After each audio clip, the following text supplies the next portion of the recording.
If you are facing the issue of not being able to flag a task as properly completed, there are two easy ways to do this.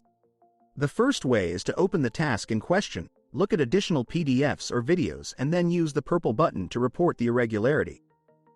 You can either use one of the answer templates or enter your own explanation under Other.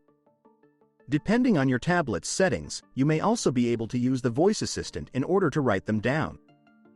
The task is now marked as unsuccessful and displayed in purple at the top of your checklist. A second way to report irregularities is to swipe from right to left over the task title. This will take you directly to the entry of the mandatory explanation. Please note, if your company uses the function for automatically answering irregularities based on answer templates, it may happen that tasks are subsequently marked in blue with the note "Automatically solved." In both cases, you have ensured that proper documentation is maintained.